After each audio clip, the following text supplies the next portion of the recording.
studying this closely because of the fact that we found in the Old Testament in Numbers chapter 23 verse 19 and in 1 John, a statement or two statements that were really significant to all of us as people who have been kind of following religious journeys all of our life. In the book of Numbers, it identifies God, and it says God is not a man.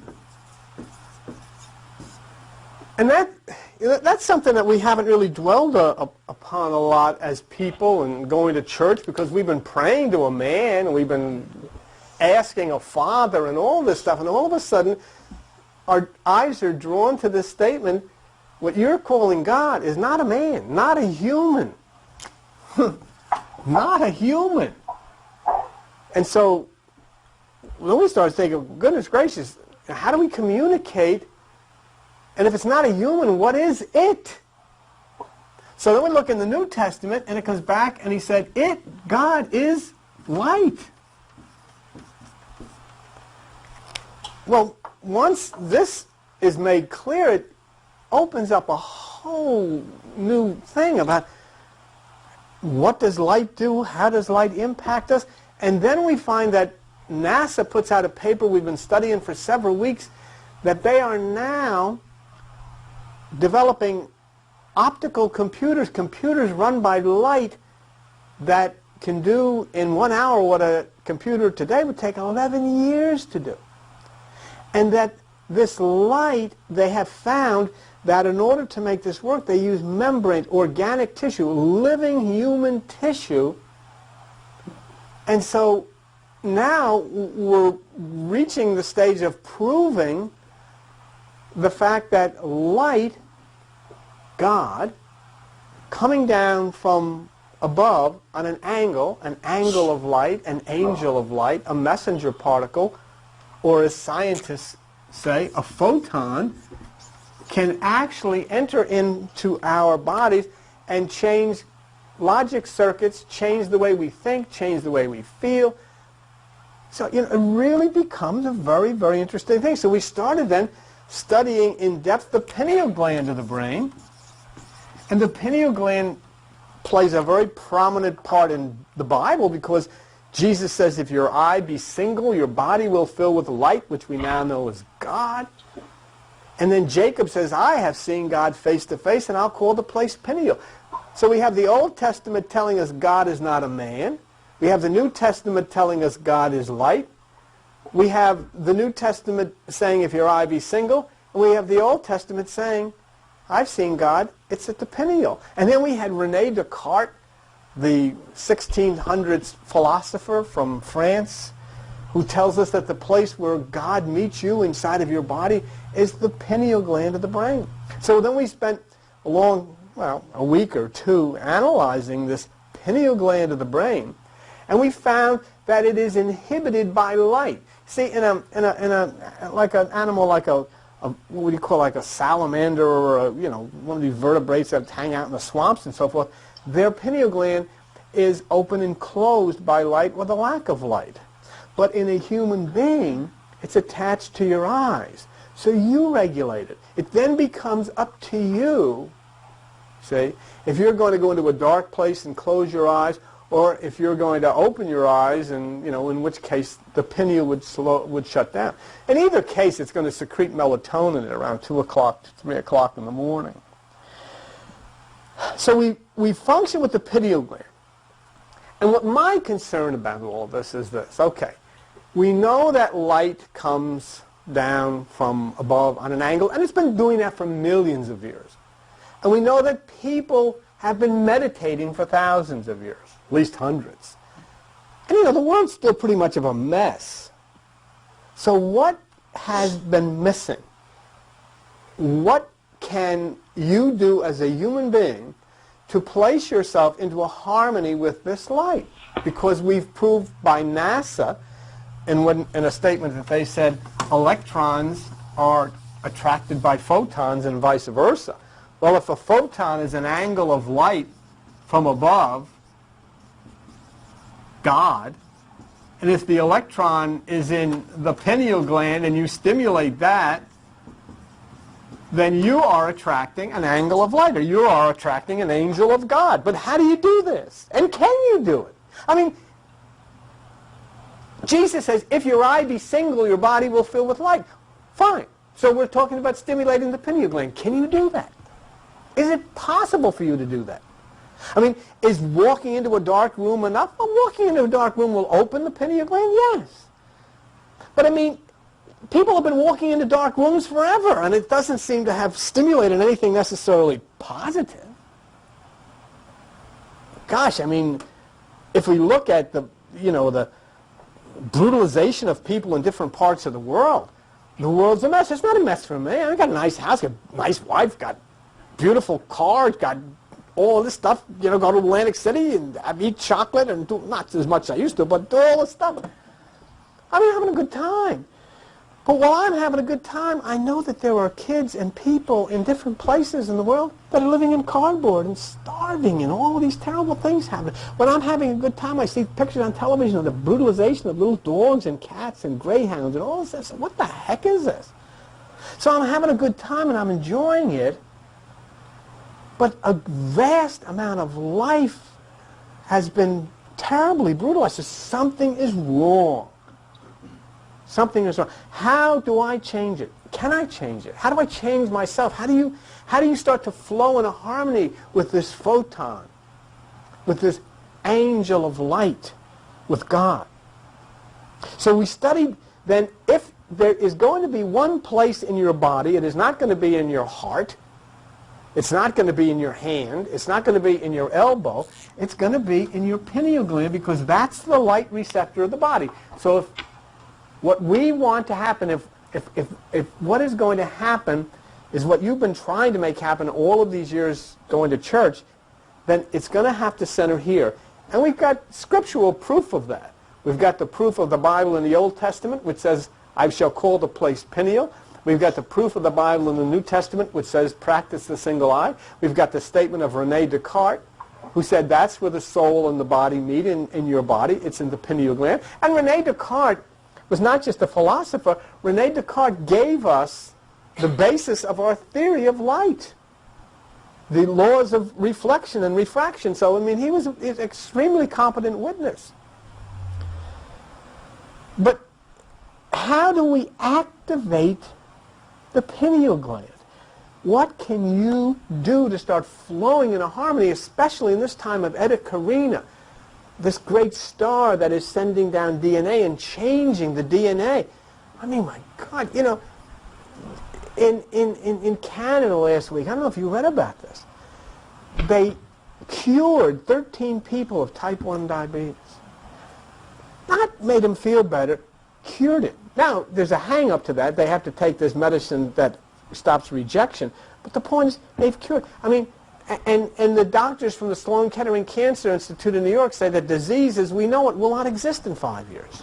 That cancer will be gone in 5 years. I mean, and I've told this to one person, said, well, I would think 50. What do you mean you would think 50? These are scientists from Sloan Kettering that say 5. I'm going with that. But what's happening? How come they're learning all of these things about DNA, about genetics? And they're learning, let's stop trying to kill cancer cells. Let's find the switch and turn it off. You see, let me tell you something. There are some people that say, well, I think, like René Descartes said, I think, therefore I am. And I create this life on the basis of my thoughts.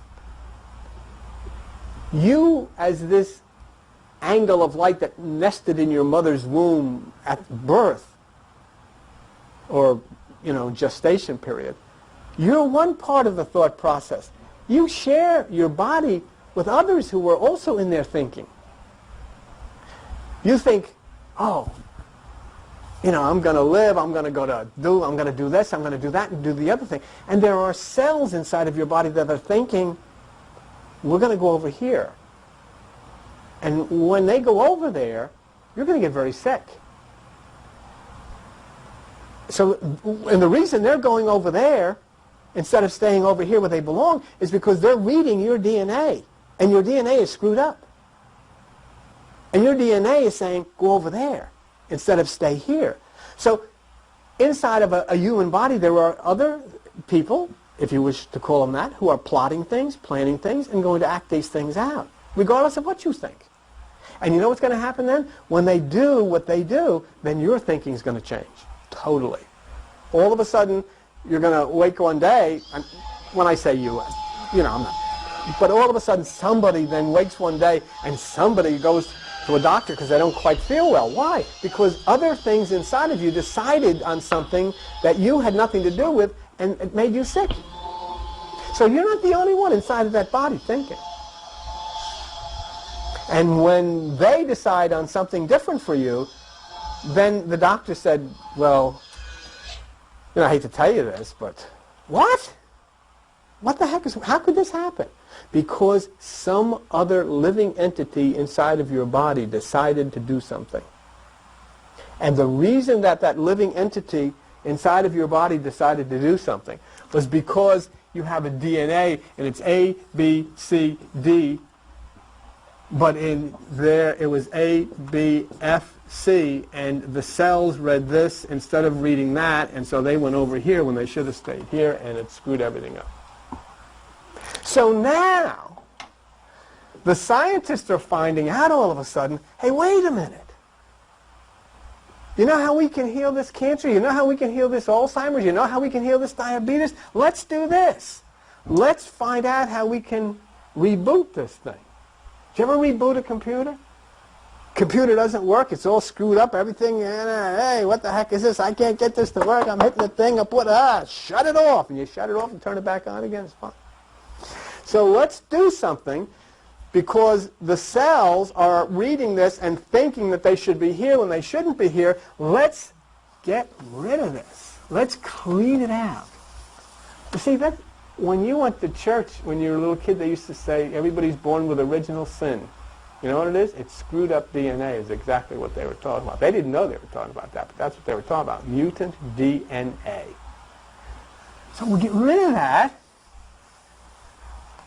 And now not only will the disease stop because these cells will stop multiplying and they'll say, whoa, wait a minute.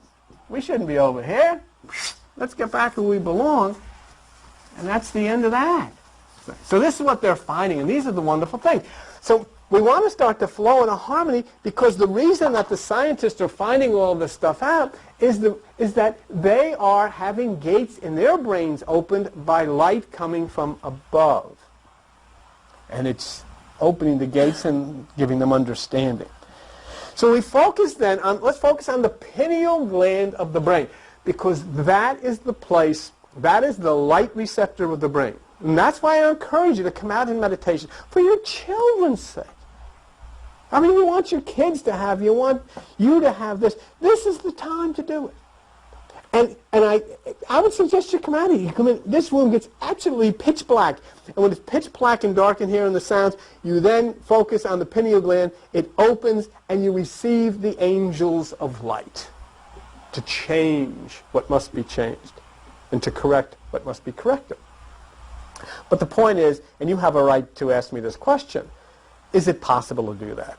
Let me just show you something from Dr. Alfred Louis, which was taken from the New York Times in overhead 283. And in overhead 283, if you could, Al, if you could just focus on this. In my briefcase, there's that little gray thing that I use for the, okay. But anyhow, here, this is pineal gland hormone can reset the body's clock. And what it says here, after traveling through nerves in the spinal cord, the signal reaches the pineal gland. In the absence of light, the gland begins the production of melatonin.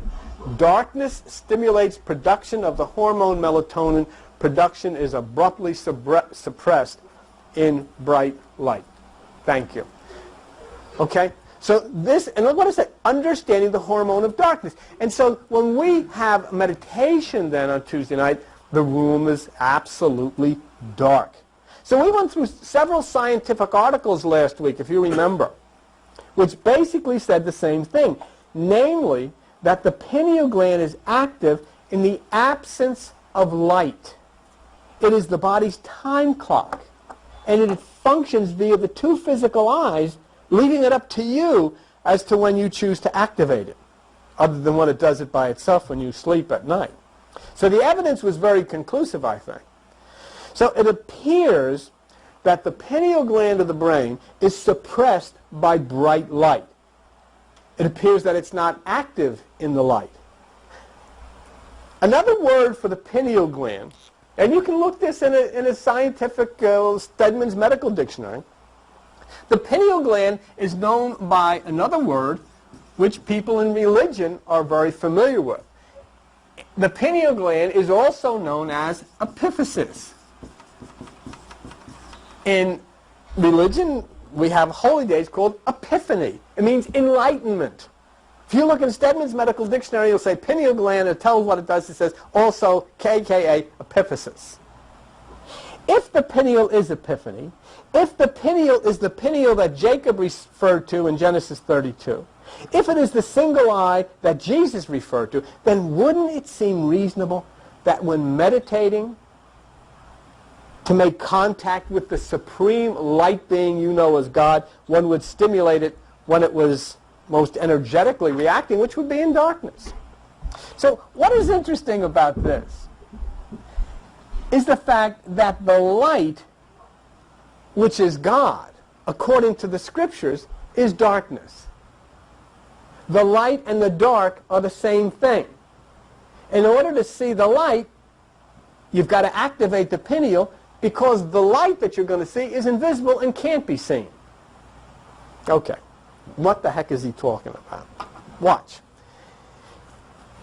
If you have, for instance, let's look at this way. Here you have God is light. But it is light that cannot be seen. Okay. It cannot be seen. So it's ultraviolet, or a form of light that is even beyond the spectrum that we understand. But it's an invisible light. So your pineal gland could see it in the darkness, because it's not the kind of light like this is light. All right? So here then you go into the darkness, because you're going to try to activate that gland which can see this light, and you open the pineal. And here then, the pineal is able to see this light, which is no physical light at all. It's electromagnetism is what it is. Okay? So, in order to see the light, one must activate the pineal gland, because this light is invisible and cannot be seen with the physical eyes. It can only be seen by that single eye. So since we can't see in the dark, and the light, which is God, cannot be seen, it would mean, ready for this one, that the light is actually the dark, and the dark is actually the light. In other words, here I'm standing here in the light. You all can see me. But I cannot see the light that is God, which is invisible light. Can you? Look around. So I know that in order for me to see that light, I should be in the dark, so that the light receptor, which is the pineal gland, would see that. There are several scriptures that are significant when considering this. Let's look at overhead B47 for a minute. Look at this. Psalms 18:11. He made darkness his secret place. Okay? When you pray, enter into your closet, shut the door, and pray to your Father, which is in secret. Whoa, wait a minute. You see two words here that are very similar? Secret and secret. Pray to your Father in secret, in his secret place. Where? In the darkness. Meditate in the darkness. Look at Amos here. Woe unto you that desire the day of the Lord. To what end is it for you? The day of the Lord is darkness and not light. And again, shall not the day of the Lord be darkness and not light, even very dark and no brightness in it? Why? Why does it have to be dark? Because the pineal gland becomes active in the darkness. And Jacob says, I have seen God face to face. You see, and I did this again last night. You may not like that. You may say, I want to meditate in the daytime. Go ahead. And I do too. Go to the beach. And it's 250 degrees and the sun is shining and everybody's sweating to meditate. Go ahead. And it's a beautiful place to meditate. Meditate about the family, meditate about your health, but you're not going to make contact for a particular reason that the pineal gland is going to be closed down in that bright light. You've got to do this according to the way nature says to do it. Maybe the church doesn't like that. Maybe the pastors don't like that. Maybe the priests and the rabbis don't like that. But that's irrelevant, because this is evidently the way that the light likes it. You're created that way. Remember what we said last week? I don't like to use my mouth to talk with. I don't think I have to use my mouth to make sounds with. I would rather talk to you like this. And so here I go. I make contact with you this way.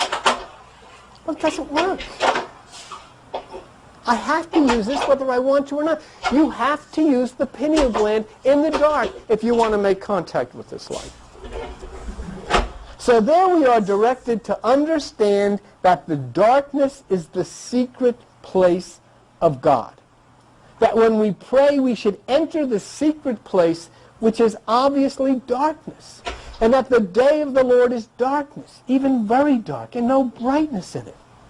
And we have developed convincing evidence that the pineal gland, which Jacob noted when he saw God face to face, is active in the dark. Look at overhead B8. And in overhead B8, it's a little difficult to see, but here it says, Genesis 32:30, I have seen God face to face. That means he has come face to face with this light, and Jacob called the name of the place Peniel. And it's in the scriptures. Now let's consider another factor with anatomy and the pineal gland of the brain.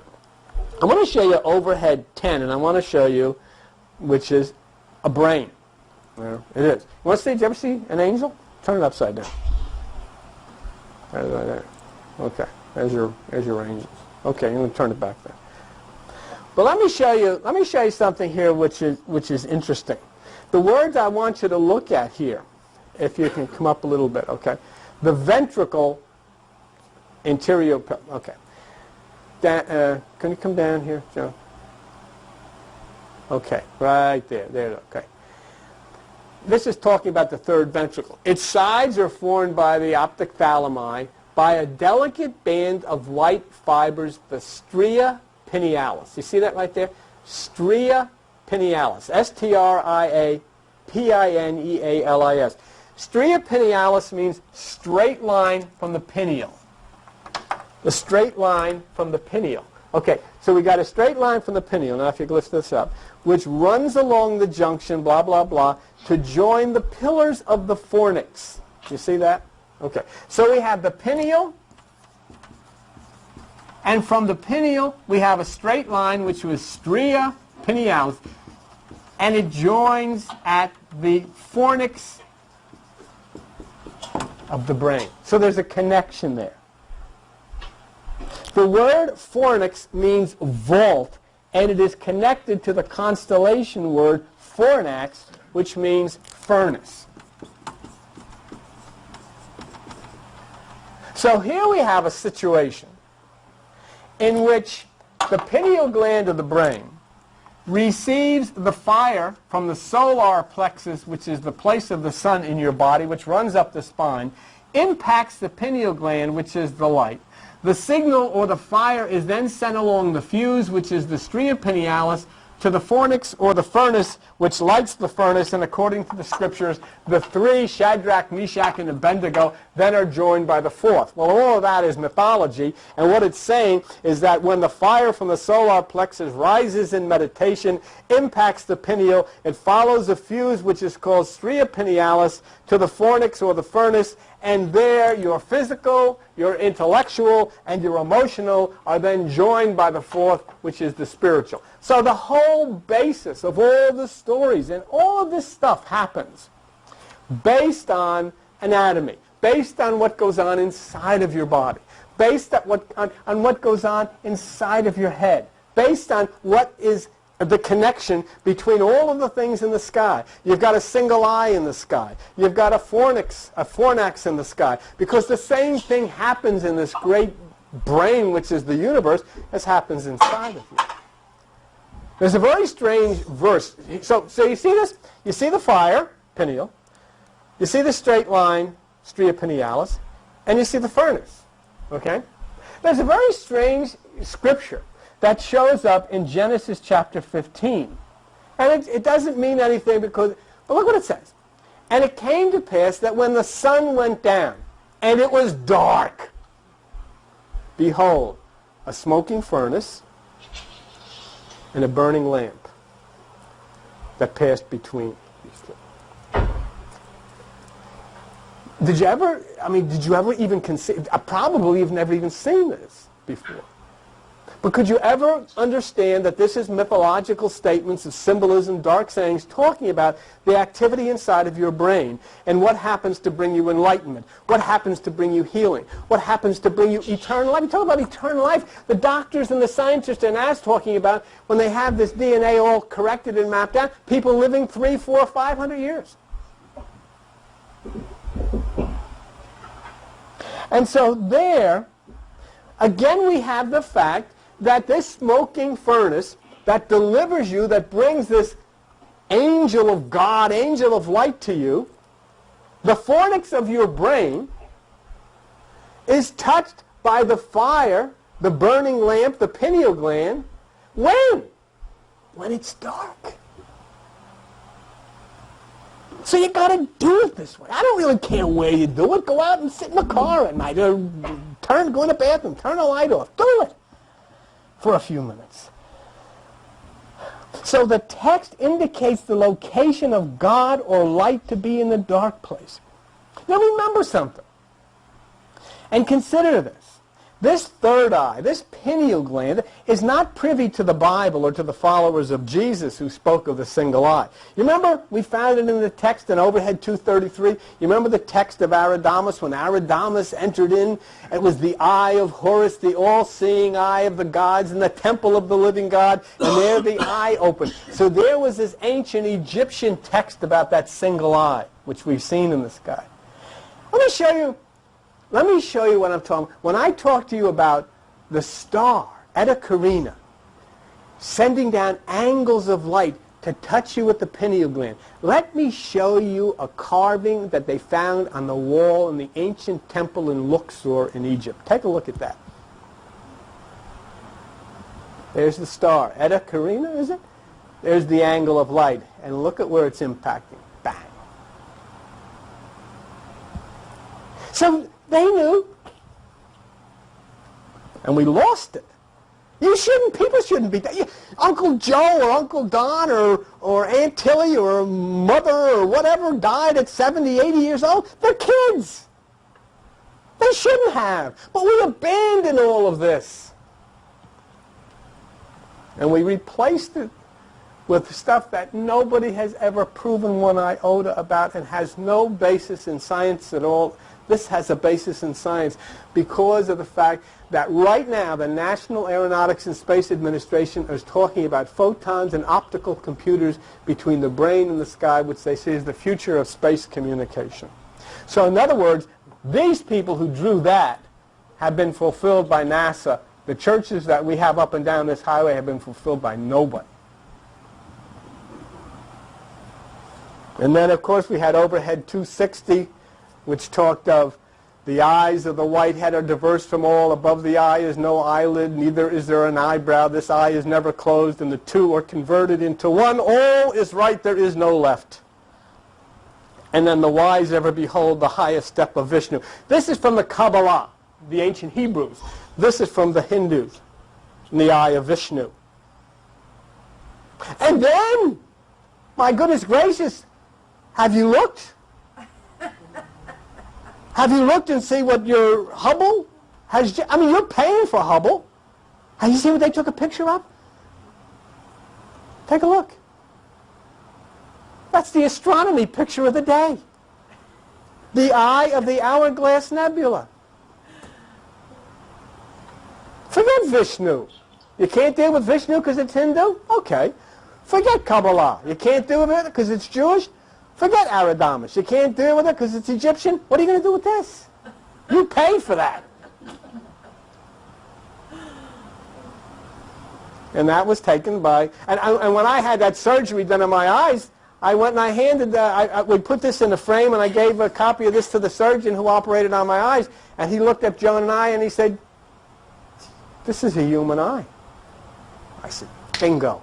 Who could better tell that's a human eye than a guy who takes them apart and puts them back together again? If your eye be single, your body will fill with light. Look what is up in the sky. And people will say, well, I don't know if I believe that. I could care less whether anybody believes it. All I can do is be God and use the words of the late, great Humphrey Bogart. Here's looking at you, kid. And so it doesn't make any difference. We had better start to get with the program, because look who's coming to dinner. And if you look here, you not only can see the eye, but you can see the nose here. You can almost see as if somebody's looking through a keyhole at you. And they are. And so here it is, all laid out for you.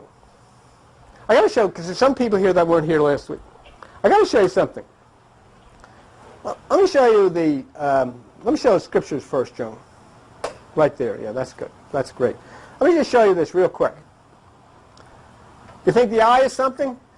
I set my bow in the cloud, and it's going to be a covenant. I will bring a cloud, the bow shall be seen in the cloud, and the bow shall be in the cloud, and I will remember you.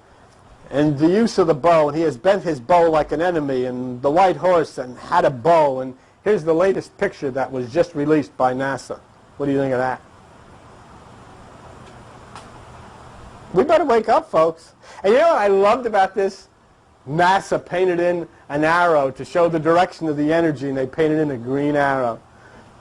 And you know what's also interesting about that? If you look closely at it, it looks like a brain. And you know what NASA says this is? The most bizarre thing they've ever photographed with Hubble. They said it is a cosmic crossbow. But what can you do? It doesn't make any difference. People don't care, because my church doesn't believe in that. That's obvious, but I mean, that's not the point. The point is, it's time when you're going to have to choose. I had to abandon religion because I wanted to find God, and that's my job. Now, the point here is, according to NASA, if you have electrons in the pineal gland of your brain. If the electron is stimulated, it will respond to the photon. Now, don't let that get you screwed up in your head, because it's very simple and it's nothing to screw you up. Very easy. A photon is an angle of light, you used to call them angels of light, coming down from above, and it's a messenger particle. That's what science calls them, and it impacts you at the pineal gland of your brain. But you've got to activate that pineal. You've got to do something.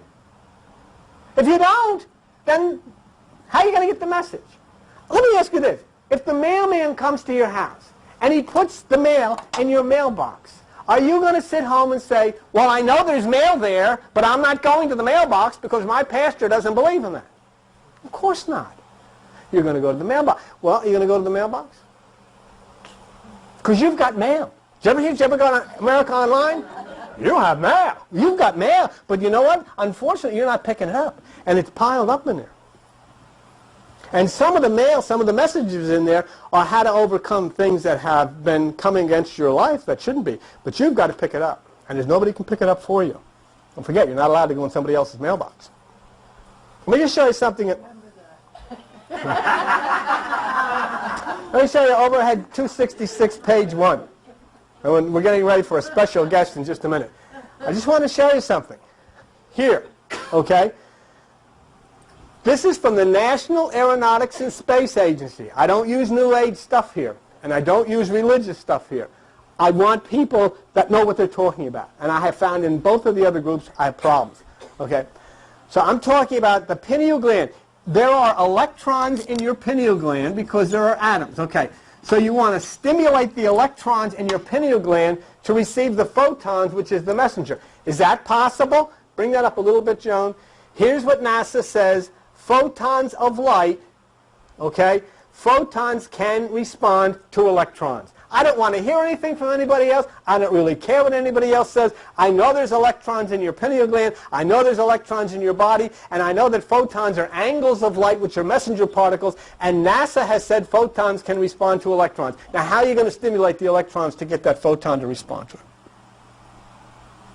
Angels of God, messengers of God, responding to things that happen inside of you. And this shouldn't frighten anyone, because all the time I've been in church, you know, you see people like this. Or they're kneeling down and they're going like that. What are they doing? Really, what are they doing? They are trying to make contact with God. Something is going on inside of their head. Sometimes they take and they put their head in their hands, or sometimes, whatever they're doing, they're trying to make something happen inside of their head. Well, now we see how it's done. When an electron is active in here, it invites the photon. Now, since angels of light, or God, or light, it would seem reasonable till we take this into the darkness and stimulate the pineal gland. The question is, however, is it possible to stimulate a part of the body? Can you do that? Because if you can't do it, then Jesus is saying, if your eye be single, you can forget that. I'm going to turn that off.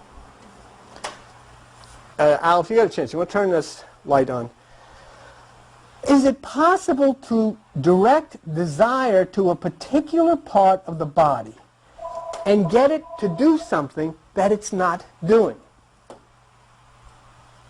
Specifically, would it be possible for you and me to stimulate the light receptor of the body, the pineal gland? Because if it is, then NASA has told us we're going to attract the angels of light. Is it possible? Now, Al Bianchi has been coming here and joining us as a part of this family for many years. In fact, that's when Al first showed up at the back door of Gordon's restaurant. We used to do that in Gordon's restaurant. We used to do this in Gordon's restaurant. And Albert and Ethel came in one night, and been coming ever since. And Albert contributes immeasurably to this. Okay. Well, I was at a wedding with Albert last week, and we were talking. One of the things I've talked with about Albert, because he had a stroke. And so he has a paralysis on one side of his body. Once you go, I thought you want to get Albert seated there. He has a paralysis on one side of his body. And I was talking to him because the scientists today are doing something very interesting. They're working with people who have had strokes, and they are getting people to actually use their arms that have been paralyzed, some for 17 years. They had one fellow who had a stroke. His arm had been paralyzed for 17 years, and now they have him using his arm again. And what the doctors have said is that what they have done is they've retrained the brain to stimulate that part of the body that was not functioning. Well, Albert is not functioning on the right side of his body. And so I talked to Albert about this, and him and I both said, wow, this is something interesting, we want to watch this. They've only done it with 13 people so far, but obviously, my goodness gracious, can you ever imagine what it would mean to Albert if he could start using his arm and his leg again? I mean, well, they're talking about it now. It's in an early stage, but they're talking about it. But anyhow, when I was talking to Albert, he started telling me the story about his stroke and about some of the situations that developed and what he did. And I thought, wait a minute, he's just answered this question, can we stimulate the pineal gland? So let me introduce Albert for you, especially for those who have not been here, or on the television side. And what I want to do here is share with these people what you were telling about your stroke. Now, your right side is paralyzed right now. And tell me when it happened and a little bit about that. Physically, what happens to you is that you get a complete right side, completely uncontrolled. Mine did, including legs, arms, nothing happens, including speech or talking about it, because it's on the right side over here, and the blood is in the spot which has been hemorrhaged, and it's also called the temporal lobe, and it burned out. So you don't speak because your idea of talking comes by your brain, which functions, comes to that lobe, but there's no response. Let me ask you then. So here you have the stroke. The say next day or a couple of days or whatever, you're lying here. Oh, by the way, excuse me. I think it might be important in terms of Bill. Just it came to me. For 3 days you sleep. It's interesting. 3 days, not 3 nights. But it's dark. Yeah. You sleep. Okay. Okay? Now, here you are, and you're in this state where you cannot talk. Not at all. Not a word. Not a word. And yet the doctors are standing around and they're talking. Yes? And you can hear them. Yes. Unfortunately. The physician... But just before you tell us, you're very alert. I mean, a person that has a stroke, their mind is extremely alert. The mind is all right. The thing is that physically you can't show a thing. The physician looks at you and he told me it's just too damn bad that he'll be a vegetable. Now, wait a minute. You're laying there and you heard this. Oh, yeah, sure. Look, I'm looking at him. I can't move. You can't move, you can't say anything, and he says it's too damn bad, he's going to be a vegetable. Mm-hmm. Okay. All right, so now, here we go. Something then kicks in inside of you, and you start to plan in whatever way. What did you do? Yes, it has to. That tells me that they're not going to heal me. I'm in medicine also. I know there was nothing that they can do for me, so I better find out something about myself. And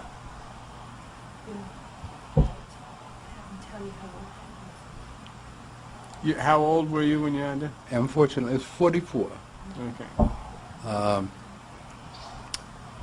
The point is that other than physical things that people did to straighten me out and standing up, and I did, the thing that I was most interested in, and I think Bill is talking about this, and this was most important for me, I had to speak.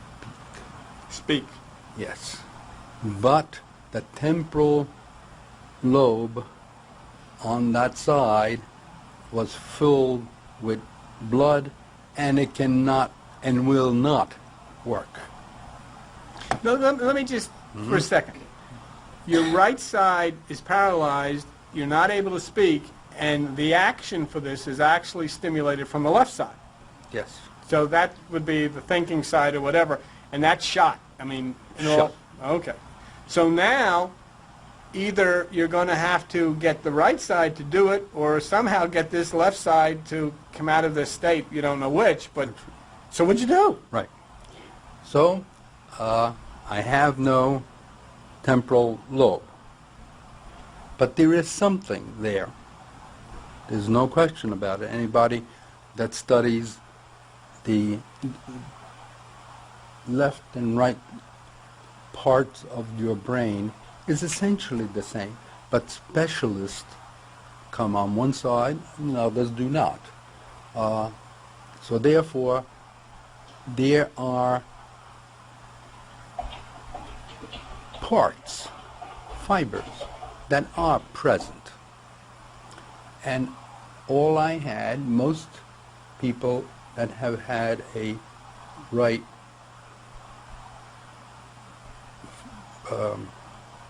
Paralysis on the right Paralysis. side. Yeah. what happens is that you have you can't speak, so you grunt, all right? And your voice is very high, but you grunt, and that's the rest of your life is going to be. But what happened to me, there are many things that you say to yourself, what are you interested in? What do you need in life? And mine was I had to know to speak. I had to. I can think it, but I can't bring that idea that I had in my brain to an area that's filled with blood, had to come out to the mouth. What happened is I tried very much to talk, and a teacher, a speech teacher, who got me very angry, was teaching me like boy and girl, very small ideas. He was thinking that he'll try and bring me up. Well, I almost killed him. There was nothing wrong. There was nothing wrong with my brain. Communication to get to the mouth. Somehow or another person came, and a woman, and I was really. And she asked me, and I asked her in my own way, not speaking now. This is about 3 months have passed. No speech. This woman, she wanted to know from me what I wanted. And I said, please try poetry. It seems like I can try something. And she did. At any rate, we pushed. Now, I mean all day, not she, me. I had to speak every single day. I had to, and I forced, this sounds silly, I forced my right side to come out. There you go. And in other words, you made it do something it couldn't do. That's or right. It wasn't doing. It couldn't Yeah. do it. But you actually insisted yes, that it do what it Yes. wasn't doing. yes, and I said that. And I literally said that. Speak. And a little at a time. My voice came out all right.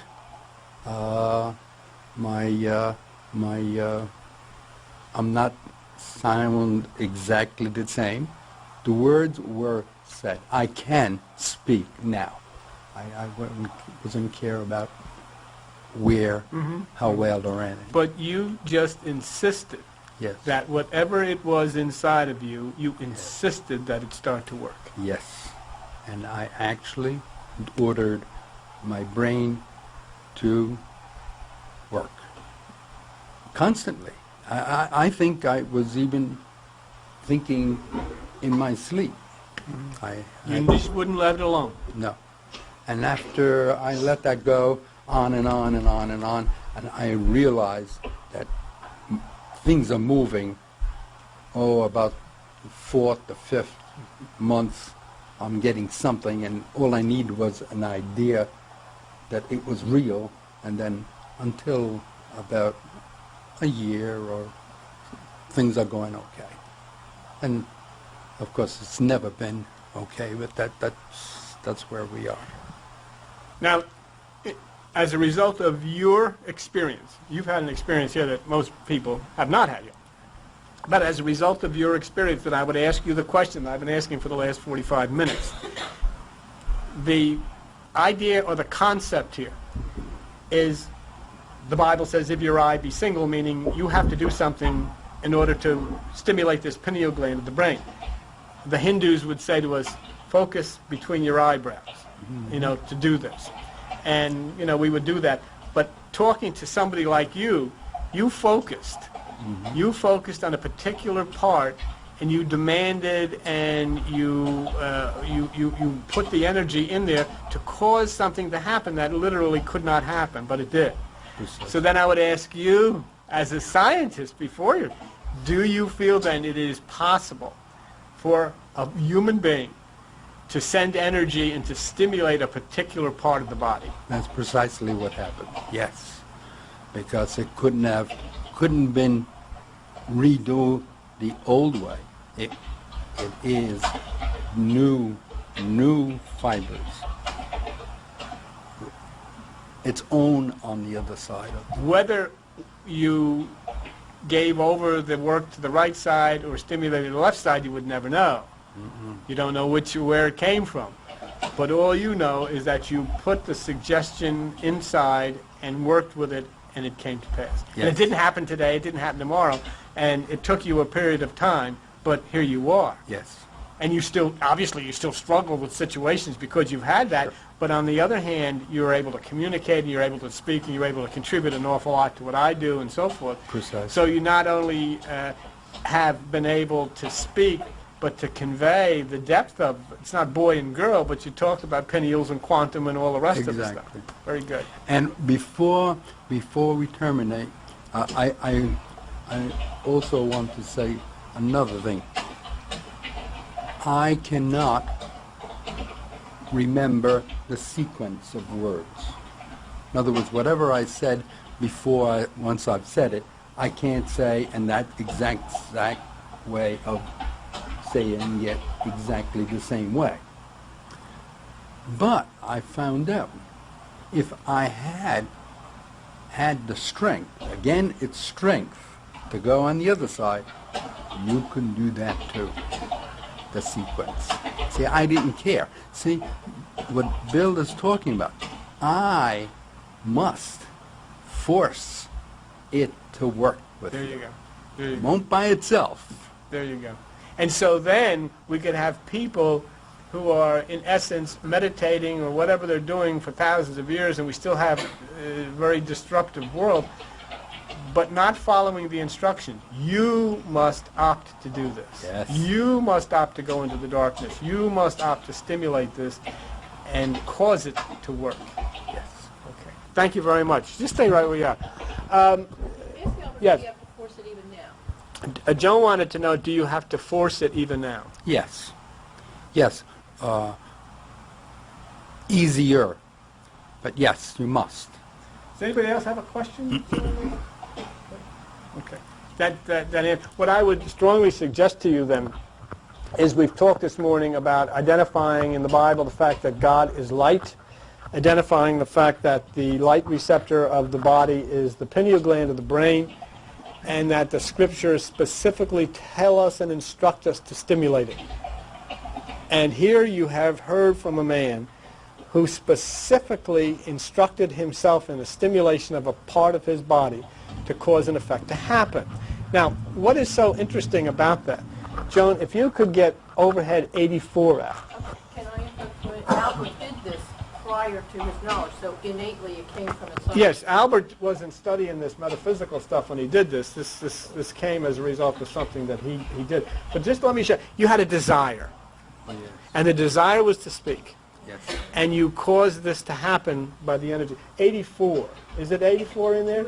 84. Rene Descartes, maybe? It's probably all the way back in the back. I just want to show you one thing, and then you'll be out of here. But it's important for you to see this. But what Rene Descartes said. Yeah, okay, there you go. Albert, you just stay right there, and let me just show you this real quick. No, it's not 79 that I want 84. But this is Rene Descartes. What the world is another? This is Rene Descartes who showed us about, and this is what he said, which was so important. He discovered the fundamental laws of reflection and science and light and so forth. Okay? Let me just stay with me for a minute here. Let me just show you what Rene Descartes said in Overhead 84. Okay? He said in Descartes' conception, making contact, the soul makes contact with the body at the pineal gland. Okay? The soul's contact with the body at the pineal gland. And now I want you to think of what Albert said and then what Rene Descartes said in the 1600s. The whole action of the soul, listen to this, Albert, consists in this, that solely because it desires something, it causes the little gland, the pineal, to which it is closely united, to move in a way to produce the effect which relates to the desire. Bingo.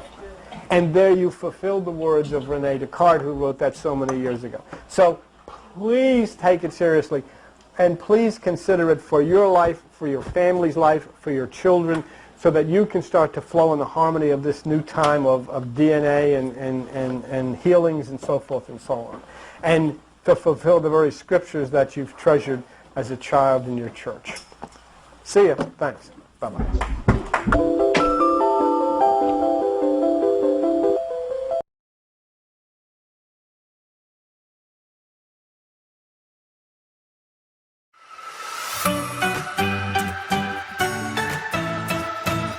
Shape.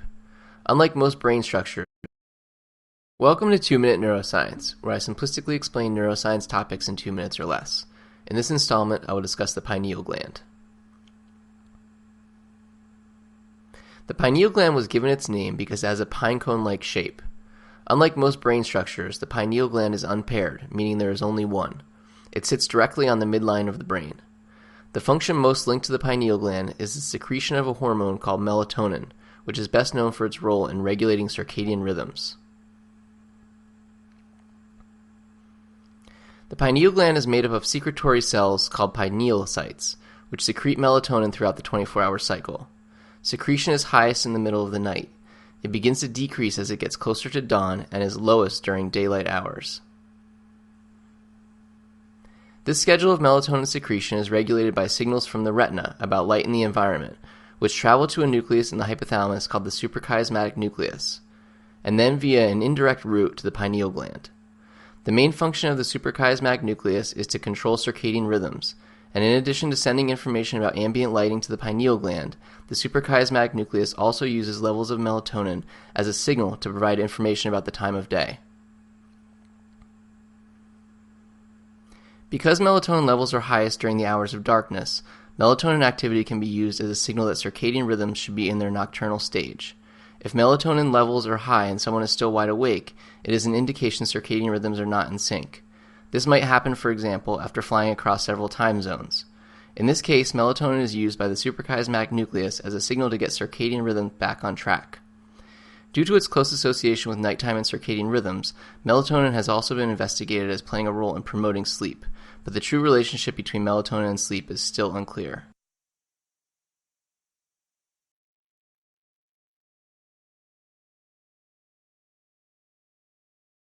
Pineal gland, also known as the epiphysis, is a small endocrine gland located in the center of the brain. Both the pineal gland and the eyes contain photoreceptors, which are specialized cells that can detect light. Descartes, a 17th century French philosopher and scientist, believed that the pineal gland, also known as the epiphysis, was the organ of mind and consciousness, as he considered it the point of contact between the physical body and the immaterial soul. He argued that the pineal gland acts as a kind of switch, connecting brain activity to the outside world through the opening and closing of the pores of the gland itself. In particular, Descartes believed that the pineal gland was the organ responsible for sense perception, imagination and memory, as it acted as a point of convergence between the mind and the body.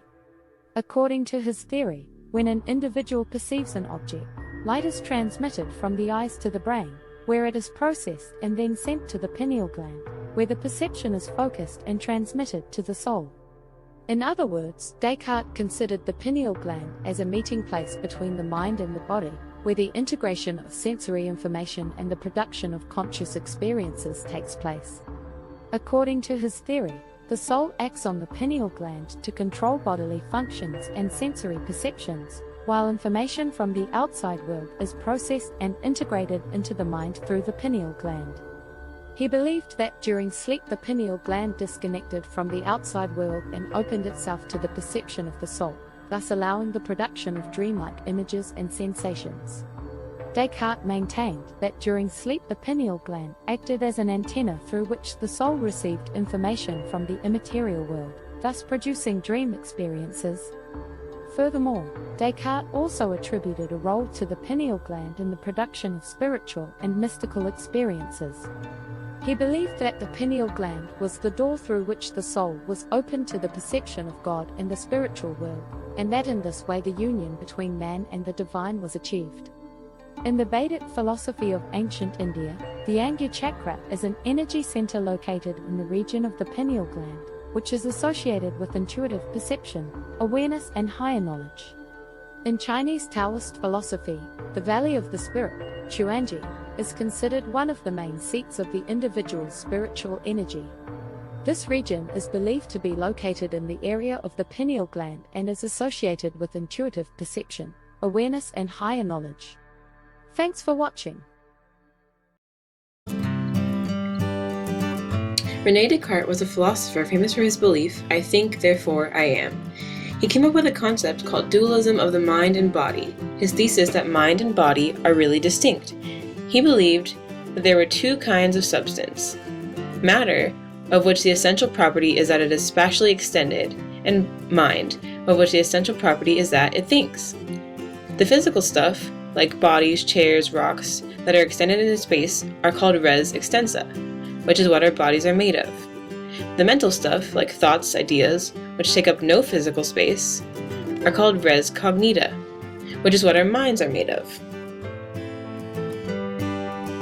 The nature of the mind, that is a thinking, non-extended thing, is completely different from that of the body, which is an extended, non-thinking thing, and therefore it is possible for one to exist without the other. Bodies are machines that work according to their own laws. Descartes believed in a mechanistic view of the material world, that matter goes about its business and follows its own laws, except when it is interfered with by the mind. Man's mind, then, simply pulls the levers of the body to do its bidding. Descartes believed that the pineal gland in the brain was the locus of interaction between the mind and the body because he believed that this gland was the only part of the brain that wasn't a duplicate. It's important to remember that for Descartes, the brain and the mind are not the same thing. The brain serves in part as a connection between the mind and the body. Because it is a physical, changeable thing, it is not the actual mind. Man's mind is whole and indivisible, whereas his body can be changed. You can cut your hair, remove your appendix, or even lose a limb, but that loss in no way affects your mind. Descartes' method was to doubt everything in order to find truth. He could doubt everything except that he was thinking. He said that he can doubt the existence of his body and physical things, but because of his ability to doubt, and therefore think, he cannot doubt that his mind exists. If you have two things with the same properties, they are identical and essentially the same thing. So if two things have different properties, then they must be separate. For Descartes, the existence of the body can be doubted, but the existence of the mind cannot be doubted. So they must have separate properties, so they must be separate things. But a problem arises with this theory. What you think about something is not a property of the thing itself, it is a property of you. Descartes hadn't actually proved that the things themselves, the mind and the body, have different properties. For example, Lois Lane believes Superman can fly. Lois Lane does not believe Clark Kent can fly. Therefore, according to Descartes' theory of dualism, they must be separate. But in this case, we know that they are not.